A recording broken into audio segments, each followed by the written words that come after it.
जी मेरे बच्चे, I hope कि आपने वो प्रीवियस वाली जो चीज़ें थी वो आपने नोट कर ली होंगी और बोर्ड आपके सामने इरेज है।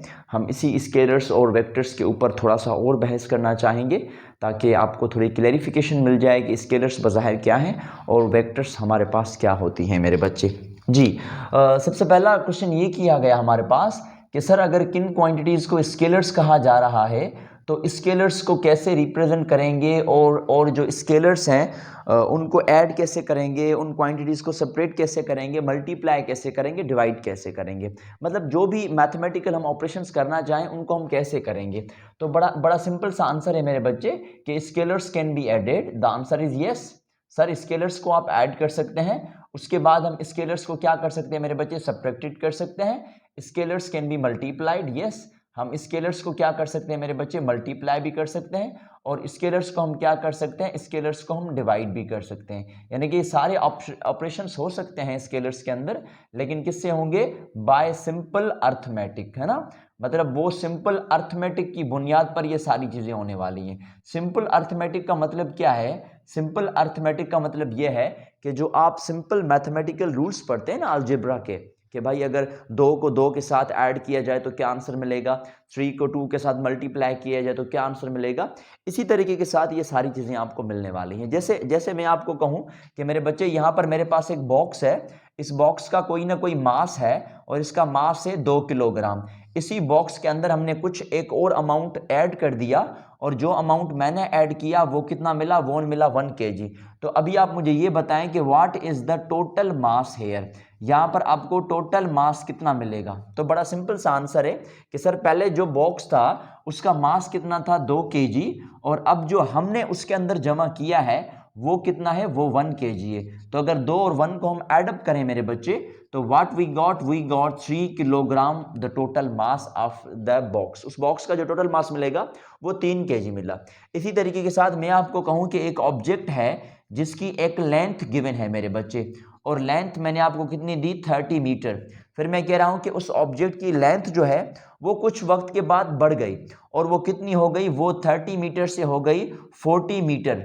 यानी कि अब अगर मैं आपको टोटल लेंथ का आंसर पूछूं कि what would be the total length there, तो आप कहेंगे सर टोटल लेंथ पहले 30 थी, बाद में कितनी हो गई, बाद में हो गई थी 40। इसका मतलब क्या है कि उसके अंदर 10 हमने जमा किया तो आंसर हमारे पास आया 40 मीटर का। यानी कि ये जो मैंने 40 लिखा है ना, ये क्या है, ये उसकी टोटल वैल्यू कंटेंट हो गई हमारे पास। या मोर स्पेसिफिकली हम इसको माइनस में भी कर सकते थे। कैसे, अगर हम 40 में से 30 माइनस करें तो हम ये देखेंगे कि भाई कितने की ऊपर वाली चेंज आई है, और वो कितनी आई है, वो आई है 10 मीटर वाली।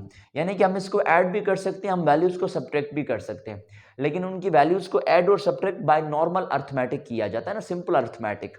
सिंपल अर्थमेटिक का मतलब यह है कि भाई जो सिंपल एडिशन के रूल्स हैं, मल्टीप्लिकेशन के रूल्स हैं और डिवीजन के रूल्स हैं, उनकी बुनियाद पर आप इनको आराम से सॉल्व कर सकते हैं। इतना डिफिकल्ट नहीं है। स्केलर्स के ऊपर हमारा वैसे डिस्कशन था भी नहीं।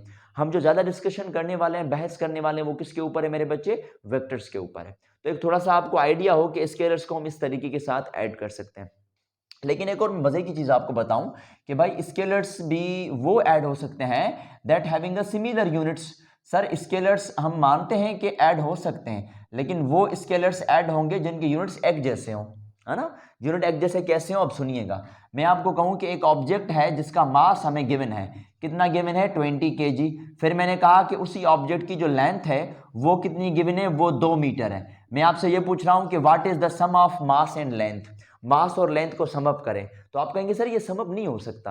अच्छा, इसका रीजन क्या है, सम अप क्यों नहीं हो सकता, क्योंकि सर मास एक अलग क्वांटिटी है जिसका यूनिट केजी है, और लेंथ एक अलग क्वांटिटी है जिसका यूनिट क्या है, मीटर। लेकिन हम उनको ऐड कर सकते हैं हैविंग अ सिमिलर यूनिट्स। तो ऑब्वियसली ये ऐड नहीं हो सकते। क्यों, क्योंकि एडिशन के लिए सिमिलर क्वांटिटीज का होना लाजमी है। फिर चाहे आप 2 लें, फिर चाहे आप 3 लें, फिर चाहे आप 50 क्वांटिटीज ही क्यों ना लें, लेकिन उन क्वांटिटीज का जो यूनिट्स है वो सेम होने चाहिए। और यूनिट सेम होने का मतलब ये है कि क्वांटिटी सेम होने चाहिए मेरे भाई, है ना। मास का टाइम के साथ एडिशन नहीं हो सकता, टाइम का लेंथ के साथ नहीं हो सकता। हाँ, लेंथ के यूनिट का लेंथ के यूनिट के साथ हो सकता है, टाइम का टाइम के साथ समअप हो सकता है, मास को हम मास के साथ ऐड कर सकते हैं, जैसे ये करेस्पॉन्डिंग वैल्यूज मैंने आपको बताई यहां पर। तो ये थोड़ा सा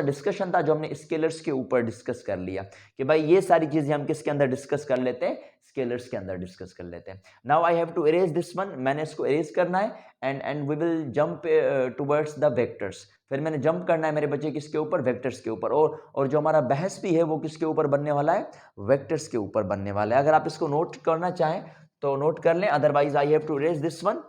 मैंने इसको इरेज करना है and we will jump towards the vectors then.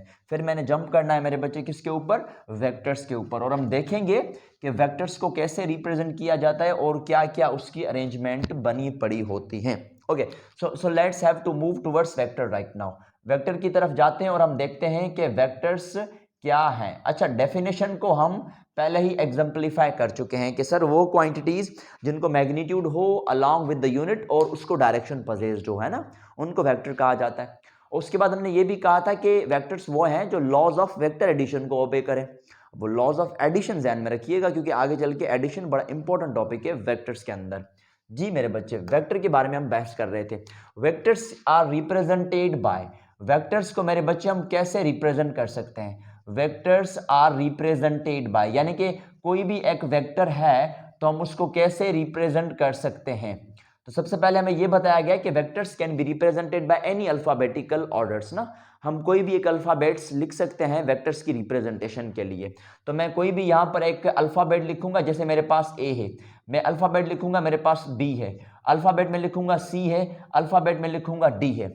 लेकिन वेक्टर की रिप्रेजेंटेशन के लिए हम क्या करेंगे मेरे बच्चे, हैविंग एरो ओवर इट, इसके ऊपर हमने क्या पुट करना है, एरो पुट कर देना है, क्योंकि मैंने आपको बताया था ना कि उनके पास एक्चुअली डायरेक्शन पजेस्ड हो सकता है। तो फॉर दैट रीजन मैं वेक्टर ए देकर उसके ऊपर क्या दे दूंगा, एरो, बी के ऊपर भी एरो, सी के ऊपर भी एरो और डी के ऊपर भी एरो दे देंगे। तो सिंपली कोई भी एक अल्फाबेट लिखी जाती है, उस अल्फाबेट के ऊपर एरो दिया जाता है, तो वो वेक्टर का नाम पजेस्ड होता है। यानी कि वेक्टर ए लिखूं तो ए लिख के उसके ऊपर एरो दे देनी है, बी लिखे तो बी के ऊपर एरो दे देनी है, सी लिखें तो सी के ऊपर भी हमने एरो दे देना है, और डी लिखकर तो डी को भी हम ऊपर एरो दे देंगे मेरे बच्चे। तो ये एक छोटा सा तरीका बताया गया था वेक्टर्स को लिखने का। अब ये जो सारी रिप्रेजेंटेशन में आपको बताऊंगा, इन एक्चुअल प्रैक्टिस ये एक मैथमेटिकल मेथड है या एनालिटिकल मेथड है ना, चीजों को सिर्फ लिखने का तरीका। लेकिन अगर हम वेक्टर्स को ड्रॉ करें तो we can draw also a vector, है ना। और ड्रॉ के लिए मेरे बच्चे हमने ग्राफिकल मेथड को डिस्कस करना होगा कि ग्राफिकल मेथड के तहत हम वेक्टर्स को कैसे ड्रॉ कर सकते हैं। लेकिन उससे पहले मैं वेक्टर्स को रिप्रेजेंट करवाना सिखाऊं कि रिप्रेजेंट आप किस तरीके के साथ कर सकते हैं, या ड्रॉ, इवन के ड्रॉ आप किस तरीके के साथ कर सकते हैं। मेरे बच्चे याद रखिएगा, vectors can be represented by, जो वेक्टर्स हैं उनको हम किस तरीके के साथ रिप्रेजेंट कर सकते हैं ना, किस तरह के साथ बना सकते हैं। नाम तो मैंने ऊपर आपको बता दिए, रिप्रेजेंटेड बाय, तो हमें कहा गया कि those are represented by directed line segments.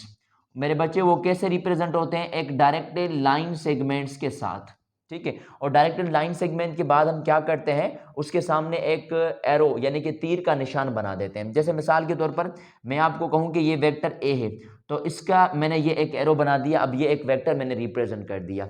इस तरीके के साथ अगर मैं वेक्टर बी बनाना चाहूं, इसका कोई ना कोई डायरेक्शन होगा, तो इस तरीके से मैं उसका डायरेक्शन दे दूंगा। इसी तरीके के साथ अगर मैंने वेक्टर सी बनाना है, तो इसका भी कोई ना कोई एक डायरेक्शन होगा, जो मैंने यहां पर डायरेक्शन रिप्रेजेंट कर लिया है। ये जो पॉइंट आपको नजर आ रही है जहां से वेक्टर स्टार्ट हुआ है मेरे बच्चे, इस पॉइंट को हम क्या कहते हैं, इनिशियल पॉइंट, या इसको हम क्या कहते हैं, इसको हम टेल भी कह सकते हैं। This point is named as the initial, या इसको टेल भी कहा जाता है मेरे बच्चे। जहां पर आपने ये तीर का निशान बना दिया, इस तीर वाले निशान को हम क्या कहते हैं, इसको आप फाइनल पोजीशन भी कह सकते हैं, या इसको हम हेड ऑफ वेक्टर बी कहते हैं।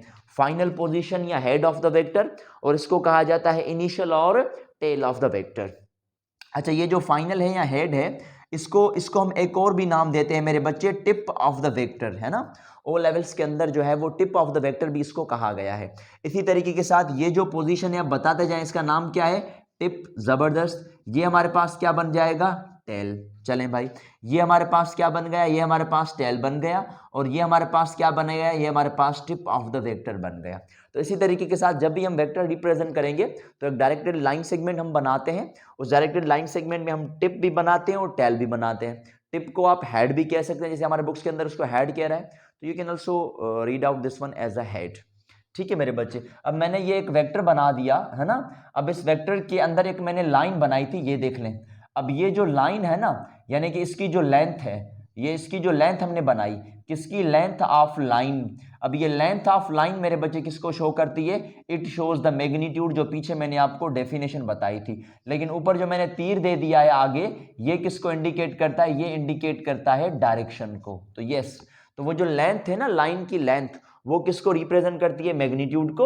और जो ऊपर हमने एरो दे दिया, ये जो तीर वाला निशान, ये किसको इंडिकेट करता है, डायरेक्शन को इंडिकेट करता है। तो जब भी हम वेक्टर्स को ड्रॉ करेंगे तो हमेशा एक लाइन सेगमेंट्स के थ्रू हम बनाएंगे, और लाइन सेगमेंट्स के थ्रू हम इनकी रिप्रेजेंटेशन को दिखा सकते हैं। अब डायरेक्शंस क्या होंगे इनके, डायरेक्शंस बड़े ईजी हैं। क्लास 9th में आप पढ़ चुके हैं कि ये नॉर्थ होता है, ये साउथ होता है, ये ईस्ट होता है, और ये वेस्ट होता है। मैं आपको कहूं कि एक वेक्टर बना दें जिसकी लेंथ 5 मीटर हो और वो टुवर्ड्स ईस्ट हो, तो आपने उसका जो वो तीर वाला पोर्शन करना है ना, वो टुवर्ड्स ईस्ट कर देना है ना। तो मतलब ऐसे मैं टुवर्ड्स ईस्ट एक वेक्टर बना दूंगा। फिर मैं कह रहा हूं कि टुवर्ड्स नॉर्थ बना के दिखा दें, तो टुवर्ड्स नॉर्थ ऊपर की तरफ है। मैं कहूं टुवर्ड्स साउथ बना दे, तो साउथ कहां की तरफ है मेरे बच्चे, नीचे की तरफ है। तो ये रहा टुवर्ड्स साउथ। अब अगर मैं आपको कहूं कि वेस्ट की तरफ बना के दिखा दें, तो मेरे बच्चे ये रहा वेस्ट की तरफ बनाना वेक्टर्स को। तो वेक्टर्स को हम इसी तरीके के साथ बना सकते हैं, ड्रॉ कर सकते हैं। तो ये था हमारा आज का लेक्चर, जिसमें हमने वेक्टर की डेफिनेशन पढ़ी और वेक्टर के मुतालिक कुछ इंपॉर्टेंट चीज़ें पढ़ी कि हमने वेक्टर को किस तरीके के साथ ड्रॉ करना है।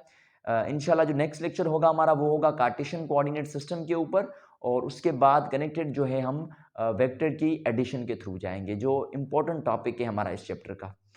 तब तक के लिए मेरे बच्चे अपना ख्याल रखें, और अल्लाह हाफिज़।